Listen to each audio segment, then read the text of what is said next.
रंबा मालिकेच्या आजच्या भागामध्ये आपण पाहणार आहोत रमा आणि अक्षय हे दोघही जण आता बाहेर आलेले असतात आणि त्याच वेळेला रमा अक्षयला म्हणत असते की आपल्या दोघांचेही फोन पार्वती आजींकडे आहेत, तर सो मला ते फोन घ्यायला हवेत. तर दुसरीकडे मात्र आता अक्षय म्हणतो की एवढं सगळं होऊन सुद्धा म्हणजे तुझ्याबरोबर पार्वती आजी किती वाईट वागायची, तरीसुद्धा पार्वती आजींवर तू विश्वास ठेवलास, हीच किती मोठी गोष्ट आहे असं देखील अक्षय रमाला म्हणतो. त्यावर रमा अक्षयला म्हणते की असं नसतं, म्हणजेच ना मग तुम्हाला मी सांगते, आपल्यासोबत कोणीही कितीही वाईट वागलं ना तरीही जर ती माणसं चुकत असतील तर त्यांना आपण मनापासून माफ करत असतो. आई आजींचं सुद्धा तसंच आहे. चल मी मोबाईल घेऊन येते असं बोलून ती लगेच आतमध्ये जाते. दुसरीकडे आता मालविका आणि त्याचसोबत इरावती या दोघीही जणी मागच्या दाराने घरी येत असतात आणि त्याच वेळेला रमाला कुठेतरी डाऊट येत असतो. रमाला आवाजही येतो, म्हणून रमा जी आहे ती मागच्या दारानेच येत असते. तर दुसरीकडे इथे इरावती आणि त्याचसोबत मालविका या दोघीही जणी आता म्हणत असतात की आपण घरात काय सांगायचं आहे, आता तर कसेबसे आतमध्ये आलेलो आहोत, पण घरी तर आपल्याला सांगावंच लागेल ना की म्हातारी गेली कुठे नेमकी, मग काय सांगणार आहोत आपण. त्यावर मालविका म्हणते आपण सांगायचं की तिला आपण बाहेर पाठवलेलं आहोत. तेवढ्यातच ना रमाच्या खोकल्याचा आवाज येतो. त्याबरोबर त्यांना समजतं की कोणीतरी येऊन उभा आहे, म्हणून त्या दोघीही ना पटकन तिकडनं पळतात. पण त्यांच्या पायांचे ठसे ते काही कमी होत नाही, ते सरळ दिसत असतात आणि त्यामुळे रमाला संशय येतो की नक्कीच काहीतरी गडबड आहे. ती लगेचच तिकडे जायला निघते. दुसरीकडे आता सीमा ही आपल्या रूममध्ये असते, म्हणजे सीमा आणि पार्वती आजी ह्या एकत्र राहत होत्या, म्हणूनच पार्वती आजीचं सामान नक्कीच सीमाच्या रूममध्ये होतं. मग ते सामान घेण्यासाठी इरावती गेलेली असते. इरावती आता सीमाचं तोंड वगैरे बंद करते आणि तिला म्हणते की इथे गपचूप बस, आम्हाला आईचं सामान घेऊ दे, आईच्या सामानाला हात लावू नका, असं देखील जोरजोरात ओरडून आता सीमा बोलत असते.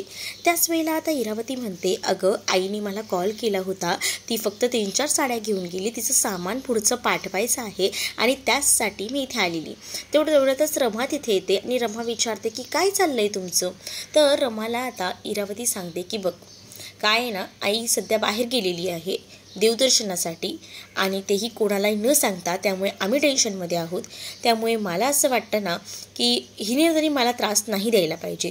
तर दुसरीकडे मात्र आईची न सांगता ते सुद्धा फक्त एवढंच सांगून गेले आहेत, असं कसं होऊ शकतं. नाही, काहीतरी गडबड तर नक्कीच आहे, असा देखील विचार आता इथे असणारी रमा जी आहे ती करत असते. रमा जेव्हा या सख्याबद्दल बोलते तेव्हा मात्र आता जी इरावती असते ती म्हणत असते की तू नेमकी काय बोलणार आहेस ते तरी समजते का. रमा म्हणते की मला माहिती आहे तुम्ही दोघीही जणी ना मिळून काहीतरी करताय, म्हणजे तुम्ही दोघीही फसवायचा प्रयत्न करताय. तुम्हाला मी चांगलंच ओळखून आहे, कारण मी स्वतः पाहिलेलं आहे तुम्ही मागच्या दाराने आलात, याचा अर्थ तुम्ही काही ना काही लपवताय. काय झालं आहे मला नीट सांगा, नाहीतर त्याचे परिणाम भोगावे लागतील, एवढं मात्र लक्षात ठेवा, असं देखील आता ती बोलू लागते. आणि जेव्हा ती असं बोलते ना तेव्हा मात्र आता इरावतीचं नेहमीप्रमाणे सुरू होतं अक्षयला घोळ्यात घ्यायचं. म्हणूनच ती आता जोरजोरात अक्षयच्या नावाने कांगावा करू लागते. अक्षय अक्षय बघ हा ही रमा अशी माझ्यावर संशय घेते, असं बोंबलतच ती आता बाहेर पडलेलीच असते. तर तिच्या मागोमाग मालविका. आता या रूममध्येच त्यांची इतकी भांडणं चाललेली असतात की ती सगळे ताराला सुद्धा ऐकायला जात असतात. तर इकडे मात्र आता इरावती जी आहे ती म्हणत असते की मी खरंच सांगते, माझं ऐकून घे, आई आजींना द्यायचं होतं सामान, त्याचसाठी मी इथे आली आहे. आई आजी गेले आहेत देवदर्शनाला, पण रमाला या गोष्टीवर विश्वास नसतो, कारण आई आजी असं न सांगता जाणं शक्यच नाही, कारण ऑलरेडी आई आजीने जे आहे ना तो मोबाईल जो होता तो ठेवून दिलेला होता. रमाला वाटत होतं की नाही, पार्वती आजी अशा सोडून जाणाऱ्यातल्या नाही आहेत, नक्कीच काहीतरी गडबड आहे, हे सुद्धा आता रमाला कळून गेलेलं असतं. त्यामुळे रमा या सख्यावर विश्वास ठेवायला तयार नसते. दुसरीकडे मात्र आता इरावती हिने नेहमीप्रमाणेच कांगावा घालायचं ठरवलेलंच असतं आणि म्हणूनच तर जोरजोरात ओरडतच ती बाहेर आलेली असते. अक्षय नाही राहायचे मला आता या घरात. अक्षय म्हणतो काय झालंय आता आत्या, सांगशील का. तर आता इरावती सांगते की आता एक काम कर, तू या रमालाच या घरात ठेवून घे, मी काही या घरात राहत नाही, कारण या घरात मी राहिले तर प्रॉब्लेम होतील आणि या सगळ्याचा त्रास होऊ नये एवढंच मला वाटतं. कारण ही रमा माझ्यावर आरोप करते की पार्वती आजीला मी गायब केलं आहे. अरे पार्वती आजी स्वतःहून गेलेली आहे, हे मी तिला मगाचपासून सांगते. पण दुसरीकडे रमा म्हणत असते की नाही, या दोघीही ना आपल्यापासून काहीतरी लपवत आहेत. मी आता बघितलं, जर यांची चूक नव्हती तर ह्यांनी सरळ दाराने यायला हवं होतं. या दोघीही ना मागच्या दाराने आला आणि तिथे ना पायांचे ठसे सुद्धा आहेत त्यांच्या. असं बोलल्यानंतर अक्षय आणि रमा हे दोघंही जण ते पायांचे ठसे बघायला गेलेले असतात. पण इरावती आणि त्याचसोबत मालविकाला ते ठसे दिसत नाही. अक्षयही बोलतो की कुठे आहेत ठसे, पण हे ठसे ना या तारानं गायब केलेले असतात, त्यामुळे ते ठसे नसतात. तर इकडे अक्षय म्हणत असतो की बघ, इथे तर काहीच नाही आहे, तरीसुद्धा तू हे सगळं काही बोलतेस, बघ किती चुकीचं आहे. पण तरीसुद्धा इकडे आता इरावती पुन्हा एकदा अक्षयचं मन जिंकायचा प्रयत्न करत असते. अक्षयला म्हणत असते की अक्षय, मी तुला सांगते ना की बघ, या सगळ्यामध्ये आमची चूक नाही आहे, तरीसुद्धा ही रमा आम्हाला नावं ठेवते. पण इकडे रमाला पूर्ण कॉन्फिडन्स असतो की पार्वती आजी गायब होण्यामागे नक्कीच या इरावतीचा हात आहे आणि म्हणूनच तिनं डायरेक्टसुद्धा बोलून दाखवलेलं असतं. पण दुसरीकडे मात्र आता इरावती अक्षयचं पुन्हा मन जिंकायचा प्रयत्न करत असते. म्हणजेच काय, तर अक्षयला मुद्दामूनच ती सांगत असते की बघ, मी जे काही सांगते ते बरोबर सांगते. खरं तर ना मला आजी म्हणजेच आई सांगून गेली आहे की मी जरा जाऊन येते आणि तिला ना देवदर्शन करायचं होतं. नवरात्री सुरू आहे, 3.5 शक्तिपीठांचं दर्शन तिला घ्यायचं होतं. मग ती घाई गडबडीत गेली. तिचे काही कपडे तिने मला फक्त सांगितले की मला पुढे पाठवून दे. मग काय, मग मी ते करणारच ना. तिची तेवढी जबाबदारी मी घेतली आहे, तर ती पूर्ण करायला नको का? नाही आई आजी अशा अचानक देवदर्शनाला जाणं शक्यच नाही. मला पूर्ण खात्री आहे पार्वती आजी नक्कीच कुठेतरी दुसरीकडेच आहेत. तुम्हीच पार्वती आजींचं काहीतरी केलेलं आहे, हे देखील आता ती ओरडून बोलत असते. त्यावर आता पार्वती आजींबद्दल इतक्या सगळ्या गोष्टी खोटं नाही सांगणारे आत्याला माहिती आहे ना, त्याच गोष्टी आत्या सांगते. उगाच ना तू आत्यावर आरोप करू नकोस, असं देखील रमाला तो बोलत असतो. त्यावर रमा बोलत असते की बघा, मी काही चुकीचे आरोप करते ना हे मला वाटत नाही आहे, कारण मी आतापर्यंत ना बऱ्याच गोष्टी बघितल्यात, अनुभवल्या आहेत. पण हे जे काही चाललं आहे ना, ते मला एकदमच चुकीचं वाटते. या ज्या गोष्टी घडल्या आहेत ना, त्या विचित्र आहेत आणि म्हणूनच मला असं वाटतं ना की नको या सगळ्याच्या मध्ये पडायला. मला वाटतं पार्वती आजींची लवकरात लवकर आपण या सगळ्यातून सुटका करायला हवी. तर दुसरीकडे अक्षय म्हणत असतो की तू का असं सगळ्यांसमोर इरावती आत्याला बोलतेस. इरावती आत्याची यामध्ये काहीच चूक नाही आणि त्याच्यावरनं आरोप नको करूस. काय ना आतापर्यंत ना ह्या इरावती आत्यानेच ना हे सगळं घर सावरलंय आणि आम्हाला एवढे दिवस तिनेच सांभाळले. आणि तू आता ह्या इरावतीवर जे काही आरोप करतेस ना, ते खूपच चुकीचे आहेत आणि भयंकरसुद्धा. त्यामुळे प्लीज आत्याला काहीच बोलू नको, असं देखील अक्षय जो आहे तो रमाला बोलू लागतो. रमाला आता त्या गोष्टीचा राग येतो की किती ना डोळ्यावर अगदी पट्टी बांधतात तशी अगदी पट्टी बांधून घेतलेली आहे अक्षयने. हिला तर इरावतीबद्दल काहीसुद्धा वाटत नाही आहे, हे सुद्धा रमाला आता कळून चुकलेलं असतं. त्यामुळे रमाकडे आता सध्या तरी पुरावे नसतात ना, त्यामुळे रमा फक्त आरोप करत असते. पण दुसरीकडे मात्र आता इरावती म्हणते की थांब अक्षय, माझ्यावर ना असे जे काही आरोप केले जात आहेत ना, ते मला सहन होत नाही आहेत. मी ना आता जे काही आहे ना ते सत्य समोर आणतेस. थांब, मी ना आईला कॉल करते, तेव्हाच तुमच्या सगळ्यांचा विश्वास बसेल. तर दुसरीकडे आता इरावतीने पार्वतीच्या फोनवर फोन केलेला असतो, तर तो ड्रायव्हरच्या ते हातात असतो. तो म्हणत असतो की इरावतीताईंचा फोन आलेला आहे, त्यामुळे मी सांगेन ना तेवढंच तुम्हाला बोलायचं आहे. जास्तीचं बोललात ना तर लक्षात ठेवा, तुमची नाही पण तुमच्या नातीचीच म्हणजे आरोहीची पूर्णपणे वाट लावून टाकेल. असं म्हटल्याबरोबर बिचारी आजीही घाबरते. आजीकडे दुसरा पर्यायच उरत नाही ना. आजी म्हणते की ठीक आहे, मी बोलेन खोटं. आता इथे फोन लावलेला असतो तर इरावतीच्या हातात ना रमा फोन खेचून घेते आणि रमा पार्वती आजींना म्हणते, पार्वती आजी ठीक तर आहात ना? कुठे आहात तुम्ही? मला न सांगता अशा कशा गेल्या?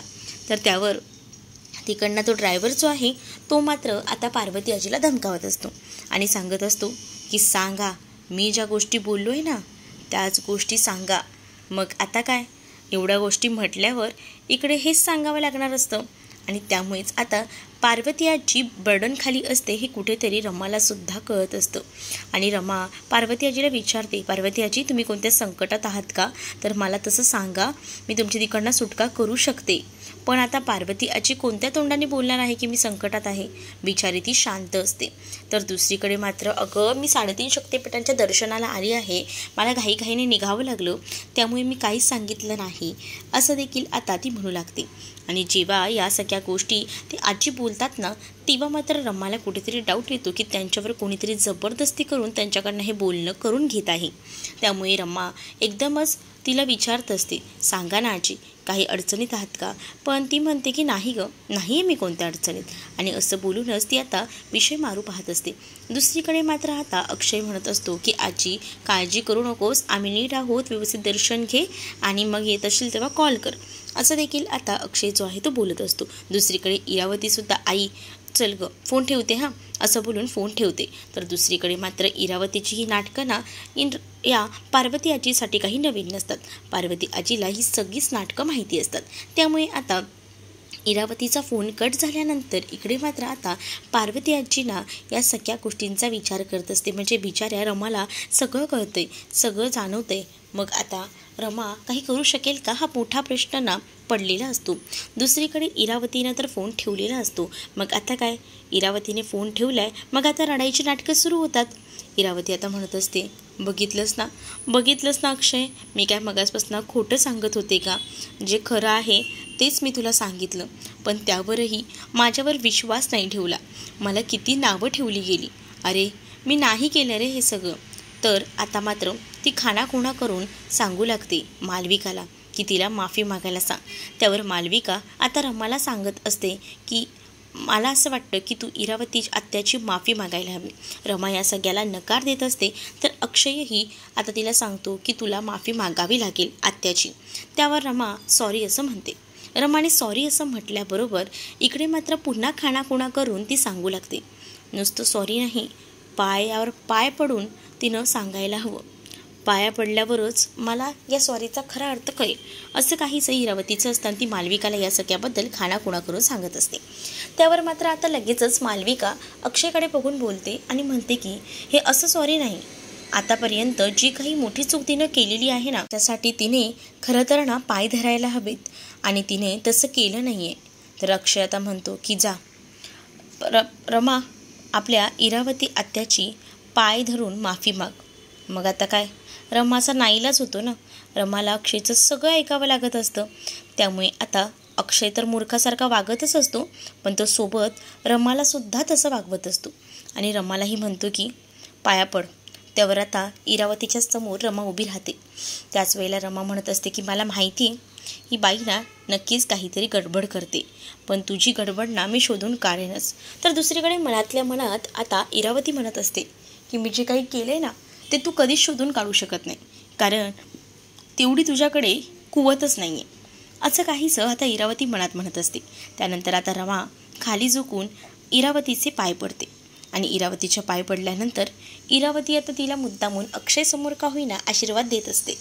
तर अक्षयला चांगलं वाटावं, अक्षय आपल्यासोबत अजूनही व्यवस्थित राहावा, हाच या मागचा हिचा उद्दिष्ट असतो. तर दुसरीकडे मात्र आता रमाला खूपच जास्त राग आलेला असतो आणि रमाला कळून चुकलेलं असतं की नक्कीच काहीतरी गडबड आहे. आपल्या पार्वती आजी आहेत त्या नक्कीच आता खूप जास्त अडचणीत आहेत आणि म्हणूनच तीसुद्धा आता या सगळ्याचा विचार करत असते. पण आता ना ती रूममध्ये निघून गेलेली असते, कारण तिला आता या सगळ्या गोष्टीचा खूपच जास्त राग आलेला असतो. कारण अक्षय ना प्रत्येक वेळेला आणि फक्त प्रत्येक वेळेलाच या सगळ्या गोष्टींचा विचार करत असतो. म्हणजेच त्याला हेच वाटत असतं की या सगळ्यामध्ये बाकी कोणाची चूक नाही तर फक्त रमाची चूक आहे ते. दुसरीकडे रूममध्ये मालविका आणि त्याचसोबत इरावती बोलत असतात. त्याच वेळेला इरावतीला मालविका म्हणत असते की कसला जबरदस्त डाव खेळला तो तुम्ही, म्हणजे ना एकदम भारीच, त्यामध्ये आपलं कामही झालं बघितलं ना आणि अक्षयचा विश्वासही पुन्हा मिळवलात तुम्ही. तर दुसरीकडे मात्र ते जे काही तू ठसे फुसलेस ना त्यामुळे हे शक्य झालंय असं इरावती मालविकाला म्हणते. मालविका म्हणते काय ठसे तुम्ही फुसले ना, ते मी कुठे फुसले? मग आता हे ठसे आपण दोघींनी फुसले नाही तर कोणी फुसले? तेवढ्यातच तिथं तारा येते आणि तारा म्हणते की मी फुसले होते ते ठसे. बापरे माझं बाळ ते, असं बोलून ना इरावती आता ताराला जवळ घेते. तारा म्हणते की ते काय ना मगाशी तुम्ही सीमा आईच्या रूममध्ये होतात ना तेव्हा मला भांडणाचा आवाज आला आणि ते ठसे तुम्ही जे काही बोलत होतात ना ते सुद्धा आवाज माझ्या कानावर पडले. तेव्हा मला कळलं की हे ठसे या सगळ्यामुळे हा इतका मोठा कांगावा होत आहे आणि म्हणूनच मग मी ठरवलं की हे ठसे पुसून टाकायचे, म्हणजे हा पुरावा नष्ट करायचा आणि मगच ही रमा तोंडावर पडेल. मला ना या रमाला पूर्णपणे हरवण्यासाठी, या घरातना बाहेर काढण्यासाठी काही करायला लागलं ना तरीही चालणार आहे आणि म्हणूनच मी या सगळ्या गोष्टी केल्या. मला ना ती या घरात रमा नकोस आहे आणि त्याचसाठी मी काही करू शकते, म्हणूनच तर मी हे सगळं केलं असं देखील ती आता म्हणू लागते. आणि जेव्हा ती हे सगळं काही बोलते ना तेव्हा मात्र आता इथे इरावतीला खूपच जास्त कौतुक ताराचं वाटू लागतं आणि ती म्हणत असते की आज तारा तू होतीस म्हणून हे सगळं शक्य झालं. पण ताराला सुद्धा आता प्रश्न पडलेला असतो, पार्वती आजी सेफ तर आहे ना. ती तिच्या ग्रामीला म्हणजेच आता इरावतीला विचारते. इरावती म्हणते की अगं हो, पार्वती आजी एकदम सुखरूप आहे. मी म्हटलं नाही का मगाशी देवदर्शनाला गेली आहे, मग कशाला काळजी करतेस? बिलकुलही काळजी करू नको. पण आज तू जे काही केलेस ना माझ्यासाठी खरंच लई भारी, लई ग्रेट काम केले तुम्ही आज. आणि तुम्ही माझ्यासाठी इतकं सगळं करताना यातच मला खूप जास्त आनंद वाटतो. तर दुसरीकडे मात्र आता रमा ही आता भरवत असते. रमा म्हणत असते की तुम्ही ना जराही उपाशी राहू नका, चला पटकन खाऊन घ्या बरं. पण आता नको असतं. सीमा म्हणते की जोपर्यंत ना आई येत नाहीत ना तोपर्यंत मला नको आहे, मी काहीच खाणार नाही आहे. मग आता रमा समजवते आणि रमा म्हणते की असं करू नका, थोडं का होईना खाऊन घ्या ना, उगाच ना उशीर करू नका, या. आणि मी आईना घेऊन येईन, आई आपल्या इथेच आहेत ना बाजूला, मग आपल्याकडे इथेच बाजूला असताना आईना मी घेऊन येईन, तुम्ही पटकन खाऊन घ्या बरं. असं आता रमा ही आता बोलत असते. त्यावर सीमासुद्धा खुश होते. सीमा म्हणते खरंच ना तू आईनं घेऊन येशील ना? तर रमा म्हणते की हो खरंच, मी खरंच सांगते तुम्हाला, मी घेऊन येते. मग गपचूप खायचं आहे. आणि मला सांगा तुमचं आणि आईचं काही बोलणं झालं होतं लास्टला? मला माहिती आहे या इरावतीनेच ना आपल्या आईनं गायब केले, हे आता सीमानं रमाला सांगितलेलं असतं. त्यामुळे आता रमाला आधीचा डाऊट असतो, त्याचबरोबर आता पूर्णपणे खात्री झालेली असते की हे सगळं काही याच इरावतीनं केलेलं आहे. फक्त ना आता या सगळ्या गोष्टीचा तपास कसा लावायचा हे मात्र आता त्या रमाला समजत नसतं. तर पुढील भागामध्ये आपल्याला पाहायला मिळतं सगळीजण नाश्त्याच्या टेबलवर नाश्ता करायला बसलेली असतात आणि त्याच वेळेला इरावती आजींना व्हिडिओ कॉलवर मला बोलायचं आहे असं रमा बोलते आणि म्हणूनच रमानं व्हिडिओ कॉलवर बोलण्याचा निर्णय घेतलेला असतो. पण त्याच वेळेला आता पार्वती आजींची ती साडी, पार्वती आजींचा चेहरा बघूनच आता रमाला संशय येत असतो आणि त्यावेळेला रात्री जो काही प्रकार घडला होता ना तो सगळा प्रकार आठवू लागतो. म्हणजेच काय, ज्या दिवशी रमाने अक्षय आणि आरोही तिथे आईस्क्रीम खात बसले होते तेव्हा ती थांबलेली गाडी आणि तो सगळा प्रसंग रमाला आठवत असतो आणि रमा त्याच गोष्टीचा विचार करते. रमाने तो गाडीचा नोटसुद्धा नंबर व्यवस्थित करून ठेवलेला असतो. त्यामुळे रमाने शिंदे नावाच्या एका व्यक्तीला कामाला लावलेलं असतं आणि मला या सगळ्याचा पुरावा हवा आहे, काही झालं तरी सुद्धा तुम्ही काम करताय ना. तर शिंदे म्हणत असतो की हो मॅडम, मी त्याच कामात आहे, तुम्ही काळजी करू नका, असं देखील त्या शिंदेनी म्हटलेलं असतं.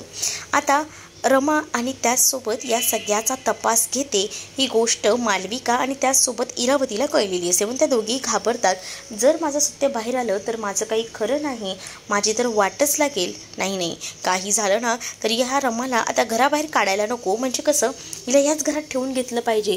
जर या घरात ना गेली तर नक्कीच काही ना काही उद्योग करेल आणि मग आपल्या हाती काहीच सापडणार नाही, आपल्याला जे हवंय ते होणार नाही आहे. त्यामुळे त्या मुलीला या घरात आपण बंद करून ठेवूया असं काहीसं इरावती मालविकाला म्हणत असते. आणि इरावती आता खूप जास्त घाबरलेली असते, कारण तिला माहिती आहे रमाने जर पुरावे आणले तर तिची कशी वाट लागू शकते ते. दुसरीकडे मात्र आता रमाने ठरवलेलं असतं आणि अक्षयला ती म्हणत असते की मला ना या सगळ्या गोष्टींचा राग आलेला आहे आणि त्यामुळेच मला या इरावती आत्यांवर संशय येतोय आणि घरात जे काही चाललेलं आहे ना त्यामुळे माझ्या मुलीला मला इथं ठेवायचं नाही आहे, मी माझ्या मुलीची कस्टडी घेणार आहे. सारखं काय गं, मला तेच कळत नाही, सारखं इरावती आत्याबद्दल का बोलायचं हे सगळं.